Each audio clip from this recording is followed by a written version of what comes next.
What up, Fight World? It's your boy Ego. A storm is coming. Conor McGregor, the rematch is here. Poirier versus McGregor 2, only on ESPN Plus. Use my link in the description. UFC 257. I'll see you at the fights. Who the fuck is that guy? Bad news. After causing the confusion, WBC President Mauricio Sulaiman doesn't want to entertain the conversation or get in the middle of the dispute of who is undisputed at the lightweight division. We're going to talk about that and a lot more in this here video. What up, Fight World? It's your boy Ego, and I'm back with some more boxing. Let's jump right in the mix. Mauricio Sulaiman has made quite the mess, and it really trails back to Canelo I was born ready Alvarez, because in his effort to protect Canelo from a Jamal Charlo fight and rid him of those obligations, he birthed the franchise champion. And needless to say, if you really thought this out, you would have been able to find a ton of loopholes. And this is what happens when you create something new and you're creating it almost for the wrong reasons. So at the end of the day, you don't have explanations to the people when people have logical questions. Now, what Mauricio Sulaiman and the WBC are doing are trying to be exempt from them conversations in which they fueled by even creating these additional positions in boxing. Now, keep in mind, boxing was already confusing with a good amount of belts. You have interim champions. The WBA had the super and regular, and that was already confusing enough. There's already more weight divisions than previously was the case in boxing history. Like if you look at boxing history 100 years ago, they didn't have as many divisions, 15-round fight. There's an old saying, it's called KISS, keep it simple, stupid. But that's the exact opposite of what the WBC decided to do in creating the franchise champion. In an already clustered and congested boxing atmosphere, they introduced a new product, which is the franchise champion. Now, make sure you guys like and subscribe to my channel. Hit the bell notification icon. I got the illest content when it comes to this boxing talk. We working. So it was already very congested, and the introduction of the franchise champion made it ever so more confusing.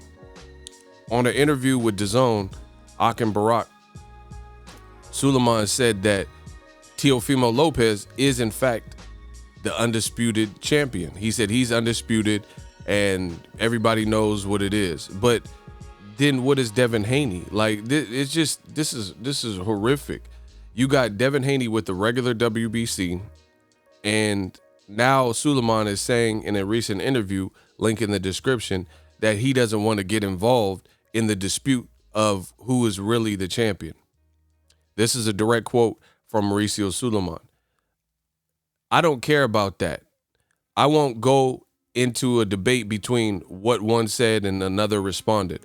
I have no problem calling Teofimo Lopez undisputed champion. We have been very clear with each side, with each boxer, and if they want to ignore that the WBC recognizes a franchise champion, then that is their problem. Be it a fan, the media, a boxer, coach, or promoter, whoever wants to ignore the franchise champion title, they could stay in the classical era and in the Stone Age. We are the organization that revolutionized the sport to bring it to a new era, to the current times. So in Mauricio Sulaiman's mind, they've done boxing a favor. He feels that he revolutionized, through his company and organization, revolutionized the sport. He says, Devin Haney is a tremendous fighter. I'm very proud. I am very close to him. The WBC has supported him since before he turned pro. I knew him when he was an amateur. We greeted each other when he was an amateur, and we wanted to support him. Through the WBC, he has won millions of dollars. How is it through the WBC, especially when he's paying sanctioning fees?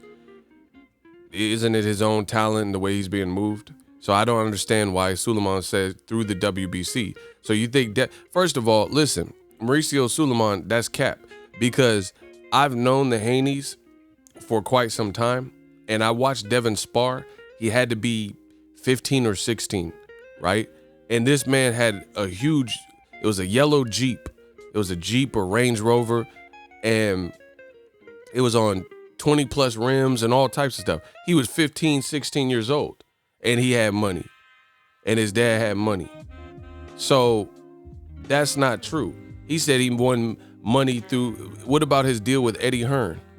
Didn't he get money from Eddie Hearn in Rematch Room? Like, how is it the WBC? He says through the WBC, Devin Haney has won millions of dollars. That's incorrect. Devin Haney had bread before, when he was a kid. He's 16 years old. So he wasn't even a pro, I think, until he was 17. So he already had money. So how did the WBC he was already a touted prospect and amateur standout that people were talking about. He's been around. Look at his page. You'll find pictures of him and Floyd and Mike Tyson and Roy when he's like super young. Gamboa, who he later fought. But we'll continue with Mauricio Suleiman's comment. If for you that is a problem, and if for you that is doing damage to boxing, when the fighter earns millions of dollars each time he steps into the ring, that's fine. If they are going to blame me for that, I accept that. So Mauricio Suleiman, again, is playing games. Devin Haney, the Haneys know how to hustle and wiggle. I'm from the Bay Area. They're from the Bay Area. That's what we do. We know how to get in and wiggle. They were going to make money regardless of the WBC or not. So I don't know why Suleiman is trying to take credit for Devin Haney making a pretty penny in boxing. And listen, what Mauricio Suleiman is saying is part of the problem with boxing.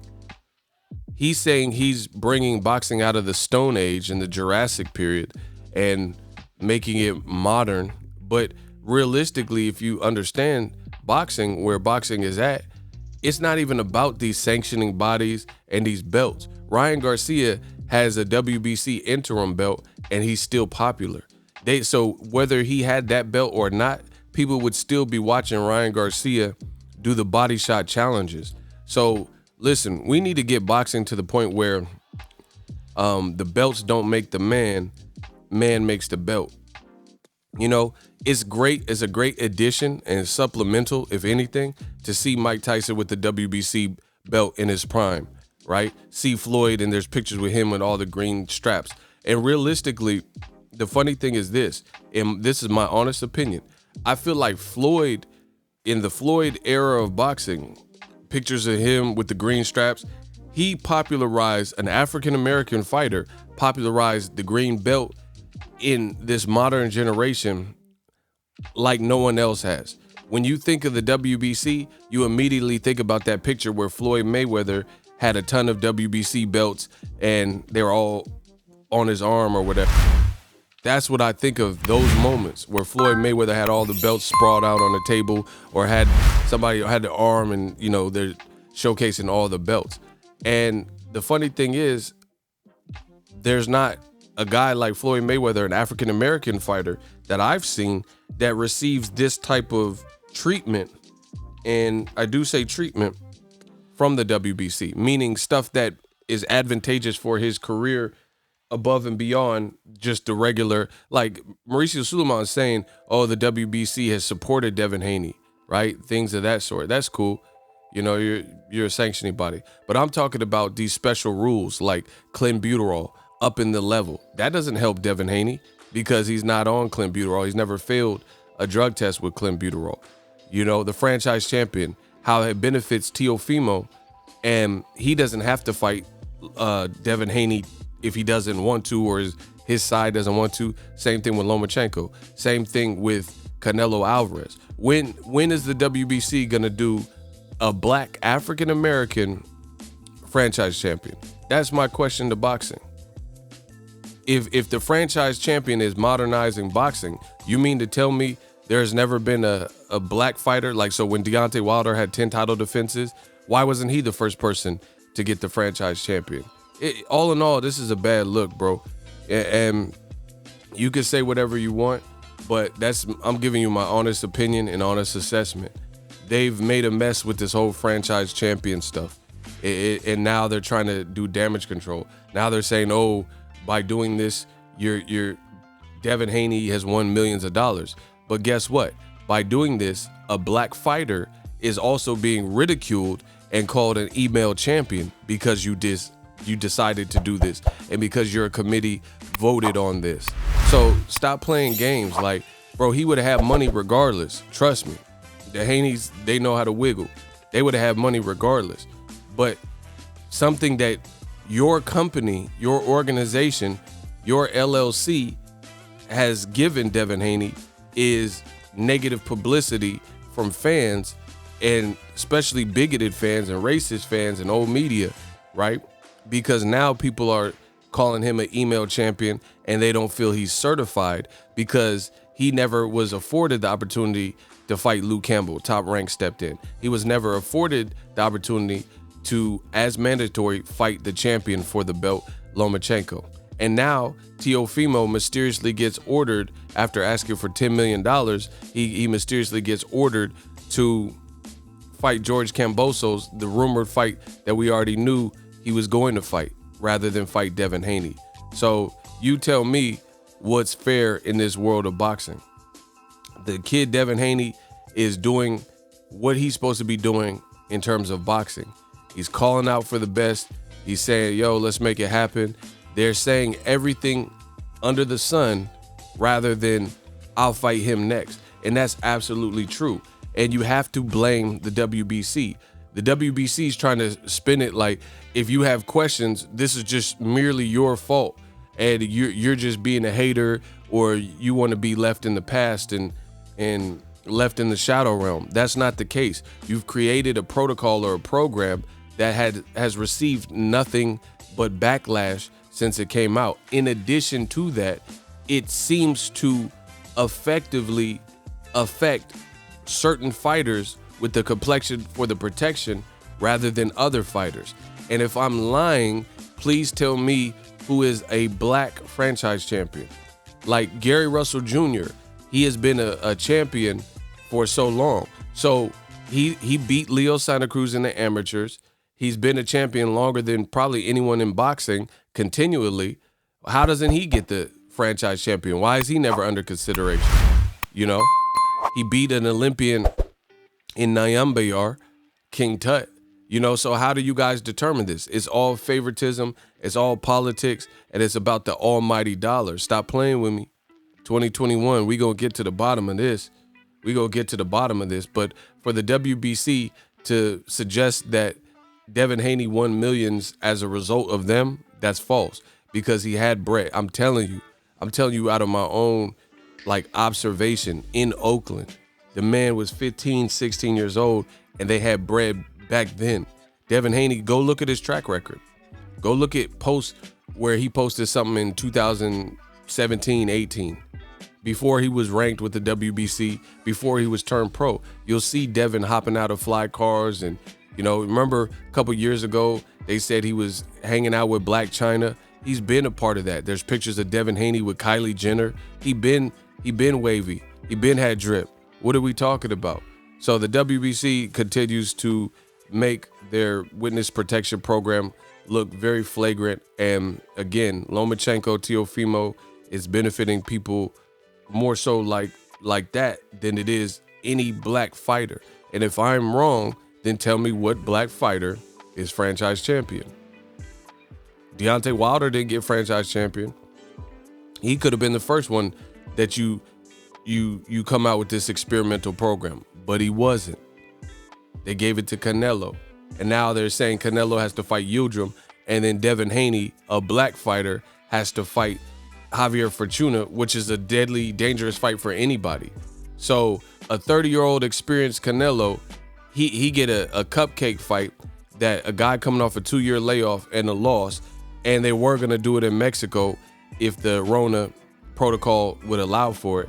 And Canelo, that's what he gets to fight. Coming off a performance where he fought a champion. That's what he gets to. But Devin Haney got to fight a tough competition that doesn't give him the same money and recognition as beating Ryan Garcia, beating Teofimo, etc. But it could be a difficult fight because I think Javier Fortuna is a difficult fight for anybody. And lastly, I find it pretty funny that Mauricio Suleiman now doesn't want to comment on Devin Haney and Teofimo and jump in the mix of this whole undisputed conversation that he created with the introduction of these new rules and protocols with the franchise champion. Now he wants to wash his hands and remove himself and say, hey, if you guys want to argue, that's on you. But you instigated this. It's real Donald Trump-ish. It's a Donald Trump type of move where Donald Trump will use his social media, he'll use his voice and platforms to enrage fans of his or supporters and pretty much incite insurrection via his social platforms. And then when they storm down the Capitol and go to Capitol Hill and break in and climbing and scaling the fence and stealing stuff and Pelosi's desk, removing objects, then Trump wants to come from behind and say, oh, I didn't tell him to do this. That's what the WBC in essence is doing in this situation. You created this mess. You created this program. This didn't exist before. And then now they're saying, hey, I don't want to go tit for tat. I don't want to be caught in the middle. But you instigated this situation. The reason why fans are saying Devin's the email champion and Teofimo feels comfortable calling Devin the email champion is because you've given him carte blanche to do so. He feels invincible. He just beat Lomachenko. He don't have to fight Devin Haney unless somebody puts the pressure to do it. He's probably going to fight George Kambosos. So you empowered him to do this, and now the WBC is trying to act like they had no parts or wants no parts in this. But unfortunately, you do have a part in this because you created it. Straight politics. Let me know how I did in this video as always. Hate, comment, and subscribe. Till next video is Ego signing off. So if you enjoyed this video and want more content like this on the channel, you can show your appreciation by going to the PayPal donate button or the YouTube support button, and you can donate any amount that you feel is equivalent to the value of this video. Much more to come. Thank you guys for your support. Boxing Ego, the future of boxing.